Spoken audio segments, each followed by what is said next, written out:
ಕರ್ತನಲ್ಲಿ ಕರೆಯಲ್ಪಟ್ಟಂಥ ಎಲ್ಲ ದೇವಜನರಿಗೆ ಮುಂಜಾನೆಯ ವಂದನೆಗಳು. ಪ್ರೀತಿಯ ಸಹೋದರ ಸಹೋದರಿಗಳೇ, ಈ ದಿನವೂ ಆತನ ಪಾದ ಬಳಿಯಲ್ಲಿ ಬಂದು ಆತನನ್ನು ಸ್ತುತಿಸಿ ಆರಾಧಿಸಿ ಕೊಂಡಾಡುವಂತೆ ತಂದೆಯ ದೇವರು ನಮಗೊಂದು ಅವಕಾಶ ಕೊಟ್ಟಿದ್ದಕ್ಕಾಗಿ ತಂದೆಯ ದೇವರಿಗೂ ನಮ್ಮ ರಕ್ಷಕರಂತ ಯೇಸು ಕ್ರಿಸ್ತನಿಗೂ ನಾವು ಕೃತಜ್ಞತೆಯನ್ನು ಸಲ್ಲಿಸೋಣ. ಈ ದಿನದ ಪರಲೋಕ ಮನಕ್ಕಾಗಿ ಪ್ರಾರ್ಥನೆ ಮಾಡೋಣ. ನಮ್ಮನ್ನು ಬಹಳವಾಗಿ ಪ್ರೀತಿ ಮಾಡುವ ಪರಲೋಕ ತಂದೆಯೇ, ಪರಿಶುದ್ಧನೇ, ಮಹೋನ್ನತನೇ, ಸರ್ವಶಕ್ತನೇ, ಸರ್ವಗಳರಸನೇ, ದೇವಾದಿ ದೇವನೇ, ರಾಜಾದಿರಾಜನೇ, ಎಲ್ಲ ದೇವರಲ್ಲಿ ದೊಡ್ಡವನೇ, ಉನ್ನತೋನ್ನತ ಮೇಘಮಂಡಲದಲ್ಲಿ, ಹೌದು ಸ್ವಾಮಿ, ಕೆರುಬಿಗಳು, ಸೆರಾಫಿಯರು, ಕೋಟ್ಯಾನುಕೋಟಿ ಪರಿಶುದ್ಧ ದೇವದೂತರುಗಳಿಂದ ಯಾವಾಗಲೂ ಘನ ಮಾನ ಮಹಿಮೆಯನ್ನು ಹೊಂದಿಕೊಳ್ಳುವಂಥ ನಮ್ಮ ಪರಲೋಕ ತಂದೆಯಾದ ದೇವರೇ, ನಿಮ್ಮ ನಾಮಕ್ಕೆ ನಮ್ಮ ರಕ್ಷಕರಂತ ಯೇಸು ಕ್ರಿಸ್ತರ ಮುಖಾಂತರವಾಗಿ ಅನಂತ ಸ್ತುತಿ ಸ್ತೋತ್ರ ಘನ ಮಾನ ಮಹಿಮೆಯನ್ನು ಸಲ್ಲಿಸ್ತೇವೆ. ತಂದೆ, ವಿಶೇಷವಾಗಿ ಈ ದಿನ ನೀವು ಕೊಡುವಂಥ ಮನಕ್ಕಾಗಿ ನಿಮ್ಮನ್ನು ಕೊಂಡಾಡ್ತೀವಿ ತಂದೆ. ಅದನ್ನು ನಾವು ತಿಳಿದುಕೊಂಡು ಅದರಲ್ಲಿರುವಂಥ ಆತ್ಮಿಕ ಅರ್ಥವನ್ನು ಅರಿತುಕೊಂಡು ನಿಮ್ಮ ವಾಕ್ಯಗಳಿಗೆ ವಿಧೇಯರಾಗಿ ನಿಮ್ಮ ಜ್ಞಾನ ತಿಳುವಳಿಕೆಗಳ ಮುಖಾಂತರ ನಾವು ನಮ್ಮ ಜೀವಿತವನ್ನು ಅಭಿವೃದ್ಧಿಪಡಿಸಿ ನಿಮ್ಮ ಆಶೀರ್ವಾದಕ್ಕೆ ಬಾಧ್ಯರಾಗುವಂತೆ ತಂದೆಯೇ, ನಮಗೆ ನೀನು ಏನು ಕೊಡ್ತೀಯೋ ಅದನ್ನು ಮರದಲ್ಲಿ ಇಟ್ಟುಕೊಂಡು ಅವುಗಳ ಪ್ರಕಾರ ನಾವು ಜೀವಿಸುವಂತೆ, ಅವುಗಳಿಗೆ ಅನುಗುಣವಾಗಿ ನಾವು ಬಾಳುವಂತೆಯೂ ನಮಗೆ ಸಹಾಯ ಮಾಡಿ ನಡೆಸಬೇಕಾಗಿ ಈ ಒಂದು ಚಿಕ್ಕ ಪ್ರಾರ್ಥನೆಯನ್ನು ನಿಮ್ಮ ಮಗನೂ ನಮ್ಮ ರಕ್ಷಕನೂ ಆಗಿರುವಂಥ ಯೇಸುವಿನ ದಿವ್ಯನಾಮದಲ್ಲಿ ತಾಳ್ಮೆಯಿಂದಲೂ ವಿನಯದಿಂದ ಬೇಡಿಕೊಳ್ತೇವೆ ಪರಲೋಕ ತಂದೆಯೇ, ಆಮೇನ್. ಕರ್ತನಲ್ಲಿ ಪ್ರೀತಿಯ ಸಹೋದರ ಸಹೋದರಿಗಳೇ, ಈ ದಿನದ ಪರಲೋಕ ಮನ್ನವನ್ನು ಧ್ಯಾನ ಮಾಡೋಣ. ನವೆಂಬರ್ 26. ಯೆಹೋವನು ಅವನನ್ನು, ಅದೇನು ನಿನ್ನ ಕೈಯಲ್ಲಿರುವುದು ಎಂದು ಕೇಳಿದನು. ವಿಮೋಚನ ಕಾಂಡ 4ನೇ ಅಧ್ಯಾಯ 2ನೇ ವಾಕ್ಯ.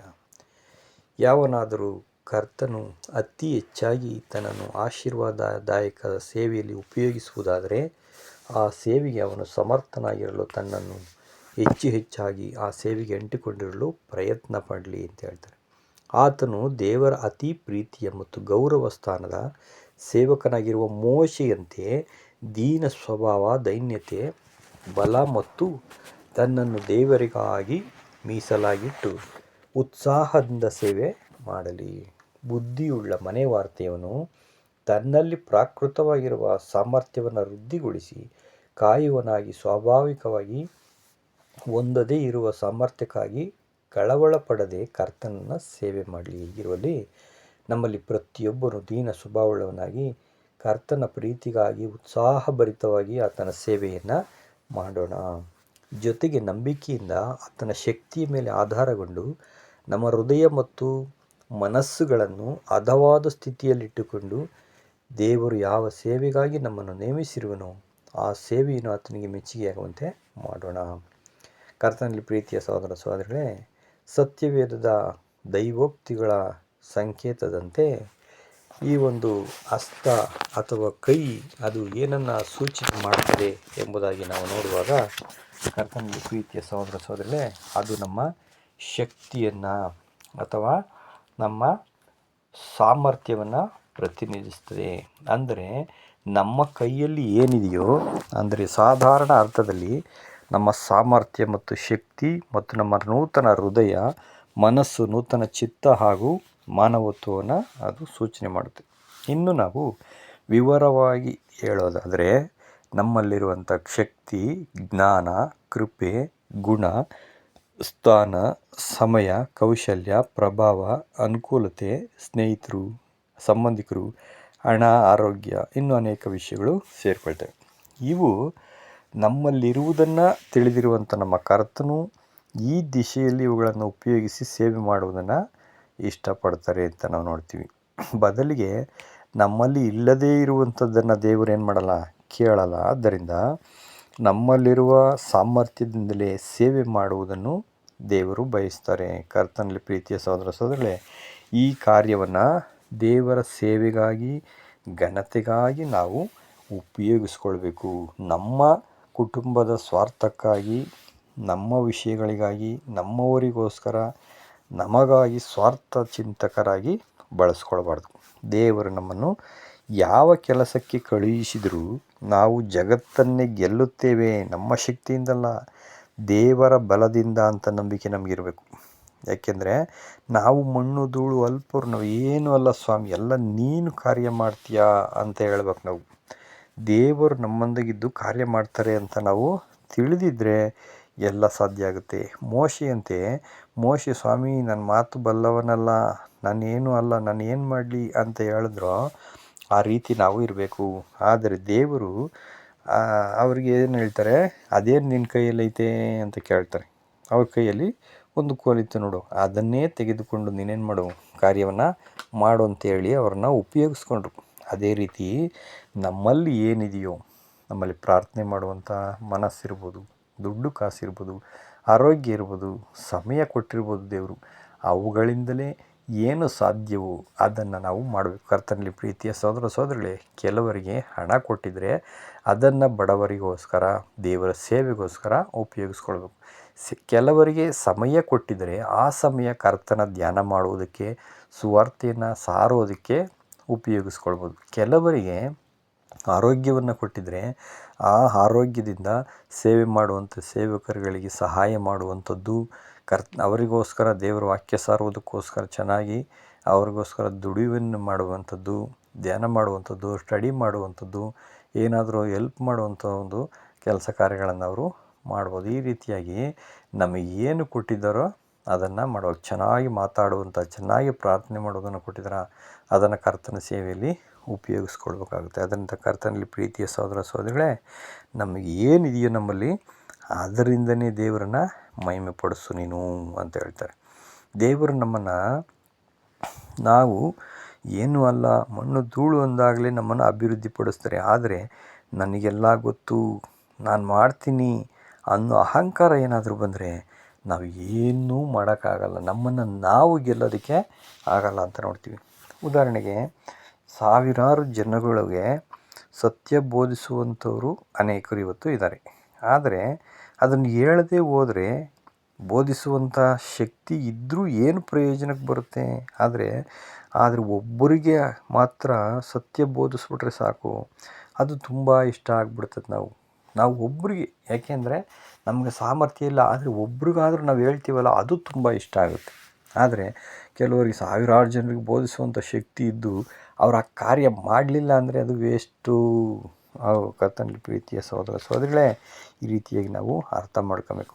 ಇನ್ನು ಒಬ್ಬರ ಹತ್ರ ಲಕ್ಷಾಂತರ ರೂಪಾಯಿ ದುಡ್ಡು ನನ್ನಲ್ಲಿ ಏನಾದರೂ ಇದ್ದುಬಿಟ್ರೆ, ಅಥವಾ ಕೋಟ್ಯಾಂತರ ರೂಪಾಯಿ ಇದ್ದರೆ ನಾನು ಬಡವರಿಗೆ ಧಾರಾಳವಾಗಿ ಕೊಟ್ಟುಬಿಡ್ತಿದ್ದೆ ಅಂತ ಹೇಳ್ತಾರೆ. ಆದರೆ ಅವರು ತನ್ನಲ್ಲಿ 10 ರೂಪಾಯಿ ಇದ್ದರೂ ಅದನ್ನು ಒಬ್ಬ ಬಡವನಿಗೆ ಕೊಡೋಕ್ಕೆ ಕೊಡಲಿಲ್ಲ ಅಂದರೆ ಏನು ಪ್ರಯೋಜನ ಅಂತ ಹೇಳ್ತಾರೆ. ಅದಕ್ಕೆ ದೇವರು ಅಂಥವ್ರಿಗೆ ಏನು ಮಾಡಲ್ಲ, ದುಡ್ಡೇ ಕೊಡೋಕ್ಕೆ ಹೋಗಲ್ಲ ದೇವರು, ಅವ್ರನ್ನ ಅದೇ ಸ್ಥಿತಿಯಲ್ಲಿ ಇಟ್ಟುಬಿಡ್ತಾರೆ. ಕಾರಣ ಅವ್ರಿಗೇನು ಕೊಡೋದಕ್ಕೆ ಕೊಟ್ಟರು ಅದು ವೇಸ್ಟು ಅಂತ ಗೊತ್ತು ದೇವರು. ಅದಕ್ಕೆ ಇದ್ದದ್ದು ಇದೆ ಅಂತ ಅಂದರೆ ಅದು ತೆಗೆಯಲ್ಪಡ್ತದೆ ಅಂತ ಹೇಳ್ತಾರೆ. ಯಾರಿಗೆ ಆ ಒಂದು ಸೇವೆ ಮಾಡೋದಕ್ಕೆ ಮನಸ್ಸಿರುತ್ತೋ ಅಂಥವ್ರಿಗೆ ಏನು ಮಾಡ್ತಾರೆ ಅಂತ ಅದನ್ನ ತೆಗೆದುಬಿಟ್ಟು ಕೊಟ್ಟು ಬಿಡ್ತಾರೆ ಅಂತ ನಾವು ನೋಡ್ತೀವಿ. ಮತ್ತು ಒಬ್ಬ ವಿಧವೆ, ಚೆರಪ್ತ ಒಂದು ವಿಧವೆ ಎಲಿಯನ ಒಂದು ವಿಷಯದಲ್ಲಿ ನಾವು ನೋಡಬೇಕಾದ್ರೆ, ನಿನ್ನ ಮನೆಯಲ್ಲಿ ಏನಿದೆ ಅಂತ ಕೇಳ್ತಾರೆ. ಕೇಳಿದಾಗ ಆಕೆ, ಒಂದು ಮಡಿಕೆ ಎಣ್ಣೆ ಮಾತ್ರ ನನ್ನ ಮನೆಯಲ್ಲಿದೆ ಸ್ವಾಮಿ, ಬೇರೆ ಏನೂ ಇಲ್ಲ ಅಂತ ಹೇಳ್ತಾರೆ. ಆದ್ದರಿಂದ ಆಕೆ ಆ ಒಂದು ಮಡಿಕೆ ಎಣ್ಣೆಯನ್ನು ತೆಗೆದುಕೊಂಡು ಬಾ ಅಂತ ಕೇಳ್ತಾರೆ. ಅದರಿಂದಲೇ ಹೋಗಿ ಅಕ್ಕಪಕ್ಕದ ಮನೆ ಹತ್ರ ಬೇರೆ ಪಾತ್ರೆಗಳನ್ನು ಕಡಾಯಿಸ್ಕೊಂಬ ನೀನು ಅಂತ ಹೇಳ್ತಾರೆ. ಎಲ್ಲ ಪಾತ್ರೆಗಳನ್ನು ತೆಗೆದುಕೊಂಡು ಬಂದಾಗ ಆ ಎಣ್ಣೆಯನ್ನು ಉಯ್ತಾ ಹೋಗ್ತಾರೆ. ಪ್ರತಿಯೊಂದು ತುಂಬುತ್ತಾ ಹೋಗ್ತದೆ, ಖಾಲಿನೇ ಆಗಲ್ಲ. ಆಕೆ ಹೋಗಿ ಇದನ್ನೆಲ್ಲ ಮಾರಿಸಿ ಸಾಲ ತೀರಿಸು ಅಂತಾರೆ. ಸಾಲ ತೀರಿಸಿ ತನ್ನ ಕುಟುಂಬಕ್ಕೂ ಸಾಕಷ್ಟು ಉಪಯೋಗ ಆಗುತ್ತೆ. ಅಷ್ಟು ದೇವರೇನು ಮಾಡಿದ್ರು, ಇದ್ದಿದ್ದರಿಂದನೇ ಆಶೀರ್ವಾದವನ್ನು ತುಳುಕಾಡುವಂತೆ ಮಾಡಿಬಿಟ್ರು. ನಮ್ಮ ಕರ್ತನ ಎಂಥ ಅದ್ಭುತವಾದಂಥ ಮಿರಾಕಲ್ಲನ್ನು ದೇವರು ಮಾಡುತ್ತಾರೆ ನೋಡಿರಿ. ನಮ್ಮ ಜೀವಿತದಲ್ಲಿ ಕರ್ತನಲ್ಲಿ ಪ್ರೀತಿಯ ಸಹೋದರ ಸಹೋದರಿಗಳೇ, ನನ್ನಲ್ಲಿ ಏನೂ ಇಲ್ಲ, ನಾನೇನು ಮಾಡಲಿ, ನನಗೆ ಜ್ಞಾನ ಇಲ್ಲ, ತಿಳುವಳಿಕೆ ಇಲ್ಲ ಅಂತ ದೇವರ ಸೇವೆ ಮಾಡಿದ್ರೆ ಎಷ್ಟೋ ಜನಗಳು ಇವತ್ತು ಮೌನವಾಗಿದ್ದಾರೆ, ನಿದ್ರೆ ಥರ ಇದ್ದಾರೆ. ಅವರಲ್ಲಿ ಇರುವಂಥದ್ದು ಕಳ್ಕೊಳ್ಳೋಂಥ ಸಾಧ್ಯತೆ ಇರ್ತದೆ. ಕರ್ತನಲ್ಲಿ ಪ್ರೀತಿಯ ಸಹೋದರ ಸಹೋದರಿಗಳೇ, ಆದ್ದರಿಂದ ನಮಗೇನು ಕೊಟ್ಟಿದ್ದಾರೋ ದೇವರು, ಅದನ್ನು ನಾವೇನು ಮಾಡಬೇಕು, ಅದರಿಂದನೇ ಉಪಯೋಗಿಸ್ಕೊಂಡು ದೇವರನ್ನು ಘನಪಡಿಸೋದನ್ನು ದೇವರು ಇಷ್ಟಪಡ್ತಾರೆ ಅನ್ನೋದನ್ನು ನಾವು ಯೋಚನೆ ಮಾಡಬೇಕಾಗುತ್ತೆ. ನೆಕ್ಸ್ಟು, ಕರ್ತನು ನಮ್ಮ ಯೇಸು ಕ್ರಿಸ್ತರು ಶಿಷ್ಯರನ್ನು ಕೇಳ್ತಾರೆ, ಅಲ್ಲಿ ಸಾವಿರಾರು ಜನ ಊಟಕ್ಕೆ ಏನೂ ಇಲ್ಲ ಸ್ವಾಮಿ ಅಂತ, ನಿಮ್ಮ ಹತ್ರ ಏನಿದೆ ಅಂತ ಕೇಳ್ತಾರೆ. ಸ್ವಾಮಿ 5 ಮೀನು 2 ರೊಟ್ಟಿ ಇದ್ದಾವೆ, 5 ರೊಟ್ಟಿ 2 ಮೀನಿದ್ದಾವೆ ಅಂತಾರೆ. ಆವಾಗ ಎಲ್ಲಿ ಅದನ್ನೇ ತಗೊಂಡು ಬನ್ನಿರಿ ಇಲ್ಲಿ ಅಂತಾರೆ. ಅದನ್ನೇ ಆಶೀರ್ವದಿಸಿ ಕೊಟ್ಟಿದ್ದಕ್ಕೆ 5,000 ಗಂಡಸರೇ ಊಟ ಮಾಡ್ತಾರೆ, ಹೆಂಗಸರು ಮಕ್ಕಳು ಬಿಟ್ಟು. ಅಂದರೆ ಈ ಸುಮಾರು ಒಂದು 8-9 ಸಾವಿರ ಜನದ ಮೇಲ್ಪಟ್ಟು ಎಲ್ಲ ಊಟ ಮಾಡಿ ಮಿಕ್ಕ ತುಂಡುಗಳನ್ನು ಕೂಡಿಸಿದ್ರೆ 12 ಪುಟ್ಟಿ ರೊಟ್ಟಿ ಮೀನು ತುಂಬ ಹೋಗ್ಬಿಡ್ತವೆ. ಅಷ್ಟು ಅದ್ಭುತಗಳನ್ನು ಮಾಡ್ತಾರೆ. ಅಂತಹ ದೇವರು ನಮ್ಮ ಜೊತೆಯಲ್ಲಿರುವಾಗ ನನಗೇನು ಗೊತ್ತಿಲ್ಲ, ನನ್ನ ಹತ್ರ ಏನೂ ಇಲ್ಲ ಅಂತ ನಾವು ಕೊರಗೋದೇಕೆ, ಚಿಂತೆ ಮಾಡೋದಕ್ಕೆ?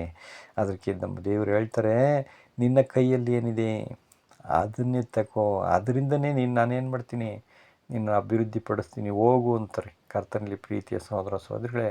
ಆದ್ದರಿಂದಲೇ ನಾವು ದೇವ್ರನ್ನ ಮಹಿಮೆ ಪಡಿಸ್ಬೋದು. ಇಂಥ ಅದ್ಭುತವಾದಂಥ ಮನ್ನವನ್ನು ತಂದೆಯ ದೇವರು ಈ ದಿನ ನಮಗೆ ಒದಗಿಸಿಕೊಟ್ಟಿದ್ದಕ್ಕಾಗಿ ತಂದೆಯ ದೇವರಿಗೂ ನಾವು ಯೇಸು ಕ್ರಿಸ್ತನಿಗೂ ಕೃತಜ್ಞತೆಯನ್ನು ಸಲ್ಲಿಸೋಣ. ಮತ್ತು ಕೊನೆಯದಾಗಿ ನಾವು ಪ್ರಾರ್ಥನೆಯನ್ನು ಮಾಡಿಕೊಳ್ಳೋಣ. ದೇವಾದಿ ದೇವನೇ, ಸರ್ವಶಕ್ತನಾದ ದೇವರೇ, ಅಬ್ರಹಾಮನ ದೇವರೇ, ಇಸಾಕನ ದೇವರೇ, ಯಾಕೋಬ್ಯರ ದೇವರೇ, ಎಲೀಷನ ದೇವರೇ, ದಾವೀದನ ದೇವರೇ, ನಮ್ಮ ರಕ್ಷಕನಾದ ಯೇಸು ಕ್ರಿಸ್ತನ ತಂದೆಯಾದ ದೇವರೇ, ನಿಮ್ಮ ನಾಮಕ್ಕೆ ಪೂಜ್ಯವುಳ್ಳ ಘನವುಳ್ಳ ಮಹಿಮೆಯುಳ್ಳ ನಾಮಕ್ಕೆ ಯೇಸು ಕ್ರಿಸ್ತರ ಮುಖಾಂತರವಾಗಿ ಅನಂತ ಸ್ತುತಿ ಸ್ತೋತ್ರ ಘನಮಾನ ಮಹಿಮೆಯನ್ನು ಸಲ್ಲಿಸ್ತೇವೆ ತಂದೆಯೇ. ಅಪ್ಪ, ಎಷ್ಟೊಂದು ಅದ್ಭುತ ಸ್ವರೂಪನು, ಆಲೋಚನಾ ಕರ್ತನು, ಮಹಿಮೆಯುಳ್ಳ ದೇವರು ನೀನಾಗಿದ್ದೀರಿ ತಂದೆ. ಇಂಥ ಒಂದು ಒಳ್ಳೆಯ ಪಾಠವನ್ನು ನಮಗೆ ಕೊಟ್ಟು ನಮ್ಮನ್ನು ಬಲಪಡಿಸಿ, ನಮ್ಮನ್ನು ಪ್ರೋತ್ಸಾಹಿಸಿ, ನಮ್ಮನ್ನು ಉಜ್ಜೀವನಗೊಳಿಸಿದ್ದಕ್ಕಾಗಿ ನಿಮ್ಮನ್ನು ಕೊಂಡಾಡ್ತೇನೆ ತಂದೆ. ಹೌದು ತಂದೆ, ನಾನಲ್ಲ, ನನ್ನಲ್ಲಿ ಇರುವ ಆತನು ದೊಡ್ಡವನಾಗಿದ್ದಾನೆ ಎಂಬತಕ್ಕಂಥ ಭಾವನೆ ನನ್ನಲ್ಲಿ ಬರಲಿ.